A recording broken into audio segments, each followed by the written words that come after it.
어버이 주일을 맞이하여 우리 온 교우들, 이곳에서 예배드리시는 분들이나 또 가정 안에서 함께 온라인 통해서 예배드리는 모든 가정에 하나님의 큰 은혜가 넘치기를 축원합니다. 특별히 연세신 많은 분들, 주님 부르시는 그날까지 영육간에 강건하게 사시고 늘상 주 안에서 믿음을 가지고 행복하게 사는 은혜가 있기를 바라고요. 또 우리 자녀들은 부모님들에게 효도하는 것이 참 보람이고 기쁨으로 알고 지극정성을 다해서 효도하며 사는 은혜가 있기를 바랍니다. 사람들은 이 땅에 수많은 사물 가운데 만물의 영장이라고 얘기하죠. 사람들이 수도 없이 많이지만 사람만큼 존귀한 존재가 어디 있나요? 특별히 성경에서는 사람을 창조하는 과정을 두 곳에서 소상하게 말씀하고 있습니다. 하늘께서 하늘의 형상으로 사람을 만드시는데 흙으로 사람을 빚으시고 그 코에다가 생기를 부어주시니 생명이 됩니다. 그리고 세상의 수많은 사물들에게는 사실은 윤리하는 것이 없습니다. 그러나 오직 인간에게는 윤리가 있습니다. 그 윤리를 십계명으로 생각할 수도 있습니다. 사람이 사람 되면은 먼저 하나님 한 분을 섬기면서 살아가는 것입니다. 그리고 인간관계를 다 윤리적으로 다 펼쳐나가는 것인데 인간관계의 윤리 가운데 제일 첫 번째가 내 부모를 공경하라 하는 것입니다. 같이 한번 따라서 하죠. 내 부모를 공경하라. 자, 이것이 윤리 가운데 첫 번째 윤리요. 아니, 이것은 권면하는 것도 아니고 부탁하는 것도 아니라 그냥 명령하는 것입니다. 내 부모를 공경하라 하는 말씀입니다. 오늘 두 곳의 성경을 보았는데요. 사무엘상 9장 말씀과 에베소 6장 말씀입니다. 에베소 6장 말씀 보면 자녀들아 주 안에서 너 부모에게 순종하라. 이것이 옳으리라. 자녀들이 부 안에서 순종하는 것, 이것은 맞다는 거라는 거지요. 옳다는 거예요. 그러나 이것이 아니면은 이건 그리고 잘못된 길을 걸어간다 하는 것입니다. 뭐 효도 얘기할 때 유교를 많이 얘기하지 않습니까? 유교는 효를 참 극진히 가르치고 있습니다. 이 땅에서 효를 얘기하고 심지어는 세상에 떠나면 제사로서도 효를 생각을 합니다. 그러나 기독교 신앙은 이 세상을 살면서 효도하는 것이고 믿음을 갖게 하는 것이고 이 땅에서 믿음을 가지면 사후의 삶은 다 보장되기 때문에 세상에 기독교적 효만큼 효가 있을 수가 없습니다. 오늘 이 어버이 주일을 맞이해서 이 본문을 사무엘상 9장을 선택을 했는데 제목은 효자 사울이에요. 본문을 본 분들이나 혹은 성경에 대한 조금 이해 있는 사람은 어떻게 이런 어버이 주일에 사울을 들어서 얘기할 수 있을까 하는 생각을 가질 수 있었을 것입니다. 그러나 어쨌든 간에 본문에 나오는 사울은 효자 가운데 효자입니다. 물론 그 효를 계속해서 지속적으로 지키지 못했기 때문에 정도의 타락하고 변질이 되었지만은 그러나 이 본문 속에 나타나는 이 자세는 참으로 탁월한 효의 자세, 그냥 된 것이 아닙니다. 여기서 좀 말하는 것처럼 효는 약속이 있는 첫 번째 계명이라고 했는데 이가 효자가 됐기 때문에 이스라엘의 초대 왕의 영광을 얻게 된 것입니다. 몇 가지 살펴볼 수 있는데 제일 번째 사울은 순종하는 사람이었습니다. 한번 같이 따라합시다. 사울은 순종하는 사람이다. 자, 효다 가운데 가장 소중한 것은 부모님의 말씀에 대해서 순종하는 것입니다. 순종하는 것입니다. 오늘 3절 4절의 말씀을 보면요, 제가 했죠. 사울의 아버지 기스가 암나기들을 잃고 그의 아들 사울에게 이르되 너는 일어나 한 사관을 데리고 가서 암나기들을 찾으라 하매 그가 에브라임 산지와 살리아 땅으로 두루 다녀 찾아보았으나 찾지 못하고 사림 땅으로 두루 다녀보았으나 그곳에는 없었고 베냐민 사람의 땅으로 두루 다녀보았으나 찾지 못하리라. 자, 여기 보면은 암나기가 한 마리가 아니네요. 암나기들입니다. 사울의 집, 기신의 집이 굉장히 부자였던 것 같아요. 암나기가 한 마리만 있으니까 굉장히 부자입니다. 근데 암나기들이 있는 거 보면은 두 마리, 혹은 세 마리, 몇 마리 있는 것 같아요. 그리고 모르긴 해도 순마리도, 순놈도 있었다고 생각합니다. 근데 이거를 잊어버리는 거예요. 그렇잖아요. 나이가 들어가면 사람들이 생각 여러 가지로 바뀌게 됩니다.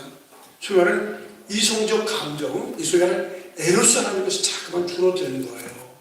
그런데 묘하게 스노비의 사랑은 변하지 않습니다. 그리고 하나님 묘한 것은 이 물건에 관한 것인데요. 어려서는 모든 물건들이 다 새거만 좋습니다. 새롭게 산다. 뭐 새로운 걸 가졌다. 새거면 용감합니다. 그러나 나이가 들면 꼭 그렇지 않아요. 일단 자기가 가지고 있던 것에 정이 들어요. 그리고 그것을 잃어버리면 새거 산 것 이상보다가 잃어버린 것이 더 섭섭하고요. 또 잃어버리는 것들을 찾으면 새거 산 것 이상보다 참 좋아요. 묘합니다. 어쨌든 애들도 물론 자기 가지고 있는 것에 애착이 있습니다만, 그러나 어쨌든 새거에 대한 관심이 많지만 연세가 들게 되면 새거에 대해서 그렇게 저만 그런지 모르겠지만은 뭐 그렇습니다. 그러나 아직 있는 것에 대한 그 정이 같이 들고요. 그것을 잃어버리면 굉장히 섭섭해집니다. 더더욱이 이런 물건도 물건이지만은 집안에서 키우고 있던 그 동물들 같은 거 잊어버리면 그렇게 섭섭할 수가 없어요. 토끼 한 마리 잊어버려도 그렇고요. 닭을 한 마리 잊어버려도 그렇고. 전에 제가 말씀드렸지만 저희 집안에 옛날에 소를 키웠었는데, 소를 키우는데 소를 잊어버렸는데, 그것도 제가 학교에 갔다 와가지고 소를 뜯긴다고 하는데 풀 먹이려고 갔었다가 가다가 이제 다시 놀고 왔어요. 놀고 와서 그 풀 먹이는 그곳에 갔더니 소가 없는 거예요. 야, 이게 청천벽력이더라고요. 이 세상에 이럴 수가 있나? 소를 찾아서 얼마나 다녔는지 나중에 찾기는 했지만은 어쨌든 물건을 잊어버려서 섭섭한 것이고, 생물들을 잃을 때, 동물들이 잃을 때 굉장히 섭섭합니다. 근데 이 가정에 한 마리가 아닌 두 마리 이상의 암나귀들을 잊어버렸어요. 그리고 나서 아버지가 아들에게 너 사원을 들고 가서 나가서 찾으라 라고 말하지요. 그랬더니 여기는 아무런 조건이 없습니다. 수많은 사원을 입고 나가서 그 암나귀를 찾아갑니다. 자, 보십시오. 여기 성경에 보면은 암나귀들을 누가 잃어버렸는가 하면은 아버지가 잃어버렸어요. 아버지가 잃어버렸어요. 자, 다시 3절을 보면요. 사울의 아버지 기스가 암나귀들을 잃고 그랬어요. 그러니까 사울이 잃어버린 것이 아니라 사울의 아버지가 어떻게 잃어버린지 모르겠어요. 뭐 그걸 밖으로 나갔다가 가서 잃어버렸는지, 무슨 이 풀을 먹이러 가서 잊어버렸는지 알 수는 없지만 어쨌든 잃어버린 주체는 분명히 기스예요. 아버지예요. 그렇다면 그런 생각할 수 있잖아요. 사울 입장에서 아니, 아버지가 소를 잊어버리고 왜 나한테 찾아오라고 그래요? 라고 할 수 있습니다. 그렇잖아요. 이 아들이 잊어버리지 않으면 책임져야지 왜 그래요? 라고 불만을 가지고 불평을 토할 수 있을 것입니다. 근데 분이시장 하나도 불만과 불평이 없습니다. 그리고 그 사람을 데리고 나가서 암나귀를 찾아갑니다. 순종이 제사보다 낫다. 물론 그 말씀은 하나님을 향해서 순종하는 것을 말하고 있는 것입니다. 당시의 제사는 굉장히 소중한 것이지만은, 그러나 제사보다도 소중한 것이 하나님의 말씀에 대해 순종하는 것이다. 그 말씀입니다. 근데 이것을 그렇게 얘기할 수 있어요. 소갈비가 상품권이 순종보다 못하다. 그렇게 얘기할 수 있습니다. 뭘 어떻게 해드리는 것보다도 본인의 말씀을 잘 듣고 그대로 순종해 나가는 것, 그것이 효의 길입니다. 사울은 어찌된 간에 부모님의 말씀, 합리적이다 비합리적이다 그것을 떠나서 부모님의 말씀을 듣고 그대로 움직여가는 순종의 사람이었습니다. 두 번째는 사울은 중심으로 순종을 했습니다. 중심으로. 이 말씀의 분위기를 보면 4절을 제가 다시 읽는데요. 그가 에브라임 산지와 살리사 땅으로 두 다녀보았으나, 여기저기 다니는 것이 다 나와요. 이 주석에 보니까는 요 부분만 에브라임과 살리사 땅이 40km더라고요. 주석에 보니까. 그게 100리야. 그리고 또 여러 지역을 다녔어요. 나귀를 찾아 나갔다고 하면은, 신리를 찾아갈 수 있을지 모르겠어요. 근데 100리까지, 아니 100리 이상이에요. 100리 이상의 길을 찾아간 거예요. 근데 어떡하지? 우리 아버지가 잊어버리고 얼마나 섭섭해 하실까라는 마음을 가지고 그 나귀를 묵묵히 찾아갑니다. 그뿐만 아니라 이 사울이 나귀를 찾아서 며칠을 갔는지 여러분 아십니까? 며칠 동안 찾았는지? 야, 어떻게 이렇게까지 할 수 있었겠는가? 자, 보십시오. 그 한 페이지 넘기시면은 9장에 이어지는 말씀인데요. 20절에 그런 말씀이 있어요. 사흘 전에 이른 내 암나기들을 연애하지 말라. 며칠 동안 사흘 동안 찾았어요. 3일 동안을 암나기를 찾았다는 거예요. 야, 어떻게 이렇게 순종을 할 수 있겠는가. 그치? 몇 시간을 찾을 수 있겠죠. 아니, 한나절은 찾을 수 있다고 생각해요. 아니, 하루 종일은 찾을 수 있다고 생각을 해요. 근데 어떻게 3일 동안까지 찾아가겠습니까? 그래서 우리들 마음가운데 그렇게 생각이 있었을 것 같아요. 야, 우리 아버지가 암나기를 잊어버리고 얼마나 섭섭해하실까, 얼마나 허전할까. 그리고 그 생각을 해가지고 암나기를 찾았다고 생각을 합니다. 효도라는 것은 항상 그런 것입니다. 항상 순종하는데 마음을 읽어가면서 철저하게 순종해 나가는 것, 그것이 효도의 길입니다. 지금 우리가 살고 있는 시대에 수많은 것들이 다 바뀌고 있습니다. 외적인 모습도 다 바뀌고, 그리고 내면의 사람들의 가치관이나 이런 것들이 다 바뀌는 엄청난 변화가 일어나는 시대 속에서 살아가고 있습니다. 그리고 어찌됐든 간에 사람들의 지적인 능력에 관해서요. 전에는 교회 내에서 목회자가 뭘 좀 안다고들 했어요, 일반적으로. 그러나 요즘은 안다서는 절대 할 수 없습니다. 목회자 이상으로 전문가들이 확실히 많이 있고 해박한 지식이 수도 없이 많이 있는데요. 안다서는 모양도 못 냅니다, 이제는. 이건 분명한 사실입니다. 그리고 가정 안에서 그렇습니다. 연세 드신 분들이야 뭐 대학을 나온 사람 별로 많지 않습니다. 그래 요즘 젊은이들은 70% 내지 80% 대학을 졸업을 했습니다. 그 수준이 굉장히 차이가 있는 건 어쩔 수 없습니다. 그래서 어떤 형태로 올라가게 되면은 엄마가 딸 속에서 대화하다가 딸 입장에서 엄마가 뭘 한다고 그래? 뭘 한다고 그래? 그리고 딸 입장에서 자기는 남들 배웠기 때문에 엄마가 모른다고 무시할 수 있습니다. 그리고 아들과 아버지 사이도 마찬가지가 될 수 있어요.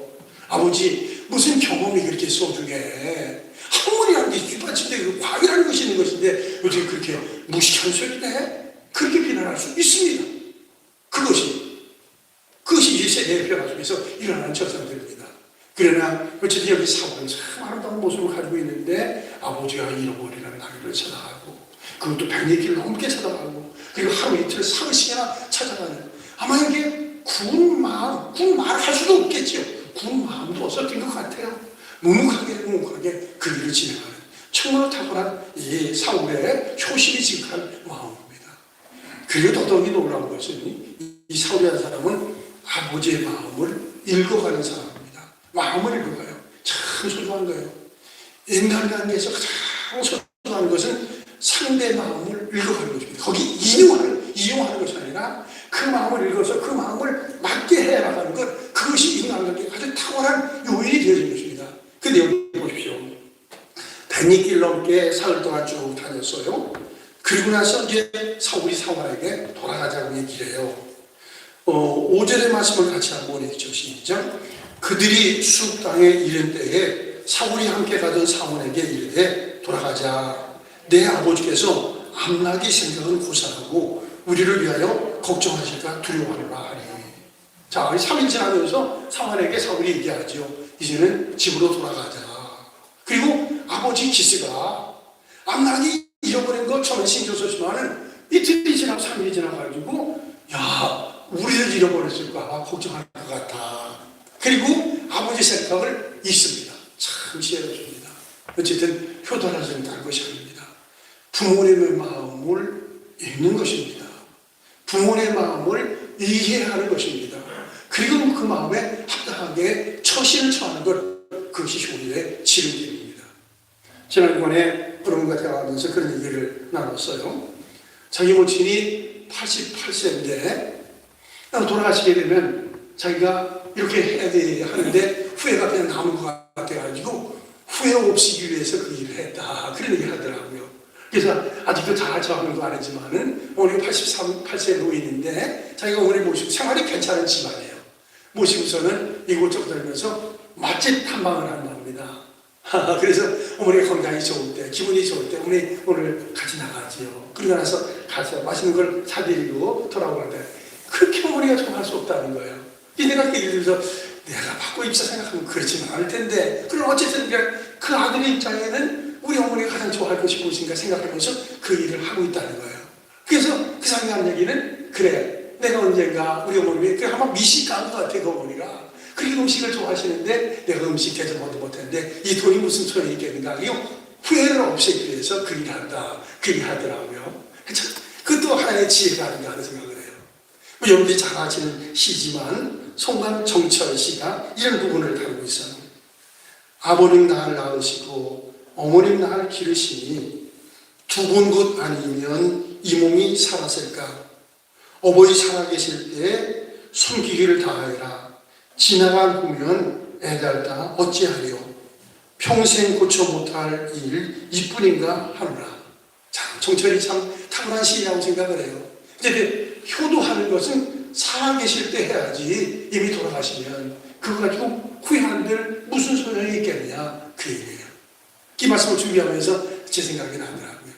저는 참 효도를 못하고 이렇게 생을 사는 사람인데 사실 제 부친은 제가 고등학교 2학년 때에 갑자기 돌아가셨습니다. 참 안타까운 일이었고 저희 모친은 한 10년 전에 돌아가셨는데 지금 생각하면 뭐 효를 한다고 생각을 많이 해봤어요. 제가 종종 말씀드리면 돌아가신 어떤 대통령 한 분이 매일처럼 아버지에게 전화했다는 왜 그래? 나가도 전화했다는 내가 그 순간에 한번 내리라 하고서는 매일 처음 우리 어머니 생전에 계실 때 전화를 했어요. 그랬더니 그때만 해도 전화기 많이 나온다. 끊어라. 그리고 할 말도 없어요. 뭐 전화가지고 어머니 건강하시죠? 편안하신가요? 그래 나 잘했지? 우리 어머니 교회 본사님이기 때문에 교회 편안하냐? 교회 편안. 아 그럼 됐다. 그럼 너 건강하고 그리고 교회 편안 됐다. 전화 끊자. 그러시는 거예요. 근데 지금 생각하면 우리 아버지도 그렇고 어머니도 그렇고 뭐 대단했던 분이 아닌데 저게 크게 소중한 것들을 많이 남겼어요. 특히 저는 사실은 우리 아버지한테 배운 거예요. 글쎄 이렇게 과장하는지 모르겠지만 저는 이 평생 살아가면서 제 아내가 음식하는 걸 한 번도 탓하지 않습니다. 그래서 한 번 했는지 모르겠어요. 우리 집사람이 맛을 짜 싱거워 그거 두 가지 하면 짜 싱거워 그거 왜이지 이 맛이 이래 그런 거 사견이 없어요. 근데 제가 성격이 좋아서 말입니다. 저희 아버지가 제 어렸을 때 우리 형제 가운데 누가 그렇게 했던 것 같아요. 어머니 뭐 음식 이렇게 쓸데없는 소리 하지 말아라. 네 엄마가 우리 식구 맛있게 해주기 위해서 얼마나 했었는데 그런 소리 하냐? 그러니까 한 번 하셨던 거지 모녀가는 거예요. 그래서 내가 뭐 마음에 소라고 탈출하면 안 해요. 그러나 제사 때는 제 아내가 음식하는 것에서 이렇게 해서 구운 소리 없습니다. 그건 아예 없습니다. 아예 없습니다. 저는 우리 어머니 지금 잊어버릴 수 없는 게 그거예요. 여러분 어째도 그런 일을 했는지 모르겠습니다만 제가 1960년대, 70년대 그때지요. 60년대군요. 중학교, 고등학교 저렇게 학교를 다니면서 어머니를 통학을 했습니다. 그럼 겨울철이면 우리 어머니 늘상 제 운동화, 그 당시에 운동화는 굉장히 소중한 것이었지요. 근데 운동화를 신고 밥을 하시는 거예요. 그래서 이 엄마가 왜 내 운동화를 신고 밥을 하냐고. 운동화가 얼마나 소중한 건데. 그래서 별로 좋지 않았습니다. 근데 나중에 지나보니까는 그 추위에 운동화는 이미 방치에 얼었던 거예요. 그래서 우리 어머니가 다른 거 집어넣고 어느 운동화를 따뜻하게 푸는 일을 하셨습니다. 지금도 그 생각하면 가슴이 찡하고 아픔이 있습니다. 어쨌든 우리가 효한다. 뭘 얼마나 크게 하겠습니까? 근데 사울이 참 비참한 사람이에요. 본인의 마음을 읽어가면서 바다지를 돋치는 그런 일들을 하고 있습니다. 오래전에 읽었던 책인데 김유정 목사님의 빛을 마셔라 라고 하는 책, 그것이 영화로 또 나왔습니다. 그분에 대한 얘기는 여러분들 잘 아실 거라고 생각을 해요. 그분이 이름이 김덕팔이라는 이름을 가지고 있었는데 조직폭력배를 운영하려 했습니다. 그리고 싸움을 싸우다가 자기 주도로 상대편을 죽인 거예요. 그래가지고 재판을 받게 되고 사형원을 받게 됩니다. 그래서 사형에서 감형이 돼가지고 무기수가 되는데 홀로 독방에서 생활합니다. 그리고 나서 독방에 있는데도 늘상 예배 시간에 같이 예배를 드리게 하는 거예요. 근데 가서 예배 드릴 때마다 맨날 목사님이 오시면은 누가복음 15장 탕자의 비유를 매번 하더라는 거예요. 지겹다. 세상에 저렇게 지겨울 수 있겠나? 그리고 그러나 가기는 싫은데 혼자 있는 게 그렇게 힘들어가지고 사람들 만나면서 갔다는 거예요. 가는데 어느 날 그 메시지가 똑같이 들려주는데 네 문제는 거기에 있는 거다. 네가 부모 떠난 자식처럼 하나님의 품을 떠나서 네가 이런 것이 있다. 그리고 가슴을 툭 치려는 거예요. 근데 물기 시작을 하고 쏟아지는데 걷잡을 수가 없더라는 거예요. 없다는 거예요. 그래서 거기서 그 메시지 통해서 예수를 만나게 된 거죠. 그래가지고 거기서 통신신학을 해서 목회를 하고 목사가 되고 그리고 지금 은퇴했지요. 해서 저쪽 연희동에다가 선민교회라는 교회를 개척을 해서 잘 세워서 목회를 했던 분입니다. 그분의 일 가운데 그런 그 책 가운데 그런 얘기가 있어요. 어느 날 자기 어머니가 자기를 가끔 면회를 왔는데 어머니의 면목이 도무지 없더라는 거예요.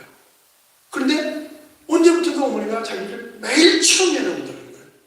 아니 어머니 지금 어떻게 된 겁니까? 어머니가 좌판 장사를 하고 계셨는데 어머니 어떻게 되는 겁니까? 그랬더니 얘가 그때는 이름 안 가게 덮어라. 나는 너 안 보고 살 길이 없다. 그래서 내가 이 집을 교도소 근방에 사골센터로 세웠다. 그래서 내 아내는 장사를 하고 그리고 시간이 있을 때마다 너를 이렇게 면하는 거다. 아니 자기는 살인자고 자기는 사형수에서 무기로 감염됐는데 나 같은 아들이 뭐가 보고 싶어서 이 사람을 여기까지 온단 말인가. 야, 이 세상에 있을 수가 있는가. 그리고 자기가 그거에 대해서 부모님에 대해서 효도하지 못하는데 계속 통곡을 하면서 아파했다고 하는 그런 얘기가 그 글에서 남아있습니다. 어쨌든 중요한 것은 효도한다는 것은 어떤 특별한 일을 해주는 것보다도 부모의 마음을 읽고 살피는 것, 그것이 얼마나 귀한 건지 유만할 수 없어요. 우리 선조들이 말 한마디 한마디가 참 특별한 말들이 많이 있어요. 그런 말을 했지요. 충신은 효도의 가문에서 찾는다. 그런 얘기였어요. 그거 참 밀리는 얘기예요. 국가를 위해서 애국을 한다. 저희 집안을 엉망진창으로 만드는 무슨 애국이에요. 회사에 대해서 충성. 내 집을 못 가는데 무슨 회사에 대해서 안 주냐. 중요한 것은 자기 집안을 잘 다지는 것. 이게 물론 우리나라에서 시작된 건 아니고 수신죄가 지금 표창한 것이 바로 그런 얘기가 연이어지는 것입니다. 이 시간에 여러 사람들 얘기하게 되는데 이순신 장군은 참 탁월한 사람입니다. 그분의 난중일기라는 책이 난중이라는 것은 그 전쟁 속에서 일기를 썼어요. 그 성실한 거 보통이 아니죠. 전쟁 틈에 무슨 일기를 어떻게 쓴다고 쓰겠어요. 그냥 항상 일기를 썼습니다. 근데 거기서 나오는 몇 가지 단어들이 있어요. 오늘 활을 쏘았는데 활이 6방을 명중을 시켰다. 그래서 제일 즐기는 것이 그분이 활 쏘기 그렇게 좋아했더라고요. 그분이 이제 해군이 아니라 육군인 것을 잘하잖아요. 그래서 계속해서 시간이 있을 때마다 여유가 있을 때마다 나가서 같이 동료들과 같이 나가서 활 쏘기를 한 거예요. 즐기면서 아무개는 몇 발을 맞췄는데 그 자랑도 없고 그냥 사실대로 활 쏘기를 그렇게 했더라고요. 그러고 나서 늘상 국가를 생각할 뿐만 아니라 가정을 늘상 생각을 합니다. 아마 그때에 이미 아버지가 세상을 떠난 것 같아요. 그리고 어머니가 홀로 계시는데 어머니 생각을 늘상 하고 편지를 늘상 보냅니다. 근데 어머니가 또 면회를 오기도 하고 면회에서 편하게 만나기도 하고 그리고 이 사람이 믿는 사람이 아니기 때문에 오늘은 할머니의 기일인데 나 혼자 제사를 올려드린다. 이렇게 짜증합니다. 그럴 수밖에 없다고 생각을 해요. 그래서 자기 자신보다도 항상 가족들을 생각하고 특별히 어머니에 대해서 쏟고 있는 마음이 대단한, 그야말로 그분은 효심이 지적한 사람이기 때문에 충신부의 체계와 충성이 될 수 있다. 그것을 볼 수 있습니다. 이제는 다시 말씀드려서 이 상대한 사람은 나중에는 잘못된 길을 걸어갔습니다만 그러나 이것이 왕으로 초대왕이 되어지는 길이 되어지는데 제일 첫 번째는 이 사람이 순종을 하면서 그리고 끝까지 순종을 하고 더욱이 부모님의 마음에 아버지의 마음을 읽어가는 그런 일들을 하고 있습니다. 이제 우리가 살아계신 부모님들을 기억하시면서 늘상 마음을 섭섭하게 하지 않고 마음을 읽어보고 마음을 아프지 않게 하는 그런 효심들이 있기를 바랍니다. 자, 그러면서 그 에베소서 6장의 말씀 우리가 너무나 잘 아는 말씀인데 조금 더 보완해서 말씀을 드리도록 하겠습니다. 보면 6장 2절 보면 자녀들아 주 안에서 너희 부모에게 순종하라. 이것이 옳으리라. 자기를 낳아준 부모에게 순종하라는 얘기지요. 사울이 이 삶을 살았다고 볼 수 있어요. 이것이 옳다. 이것이 아니면 그러다는 얘기지요. 그리고 내 아버지와 어머니를 공경하라. 이것은 약속 있는 첫 계명이니 약속 있는 첫 계명이라는 거예요. 생각해 보세요. 계명들이 모두 10계명 아닙니까? 10계명인데 뭐 이렇게 약속 있는 첫 계명을 얘기하겠어요. 이 계명은 십계명은 둘로 구분되는 거 알지 않습니까? 대신 단계 하나님을 섬겨라, 우상을 만들지 마라, 여호와의 망령을 들이지 마라, 안식일을 기억하고 그날을 거룩하게 지키라 라고 하는 것이 하나님에 대한 얘기예요. 그리고 5계명부터 쭉 시작을 해서 대인관계의 그 말씀입니다. 근데 제일 첫 번째 소중한 걸 얘기하는 거예요. 우리 같이 한번 보지요. 신구약 성경 맨 뒷부분에 보면은 십계명이 나와요. 페이지에 붙어 있습니다. 페이지에 붙어 있어요. 자, 보십시오. 여기 보면은 오른쪽에는 이제 십계명의 인간관계에 대해서 얘기하고 있습니다. 자, 제가 5, 6, 7 이렇게 하면 여러분들이 같이 저하고 있습니다. 시작. 제5는 내 부모를 공경하라. 제6은 살인하지 말라. 제7은 간음하지 말라. 제8은 도둑질하지 말라. 제9는 내 이웃에 대하여 거짓 증거하지 말라. 제10은 내 이웃의 집을 탐내지 마라. 이 구조를 보십시오. 구조를 보면 인간관계에서 중요한 것부터 시작을 한 거예요. 맨 나중에 것은 형편없다 그런 얘기는 아니지만은, 그러나 비중을 따지면은 뒷것은 그렇게 첫 번째 것보다 그렇게 소중한 건 아닙니다. 자, 보십시오. 제10은 내 이웃의 집을 탐내지 마라. 이게 욕심내지 말라고 하는 얘기거든요. 그리고 9는 내 이웃에 대해 거짓 증거하지 마라. 거짓말하면서 살지 말라 하는 것입니다. 그리고 제8은 도둑질하지 말라. 남의 걸 훔치지 말라는 거예요. 그리고 제7은 간음하지 마라. 그리고 살인하지 말라. 그리고 나서 인간에게 가장 소중한 것이 부모를 공경하는 겁니다.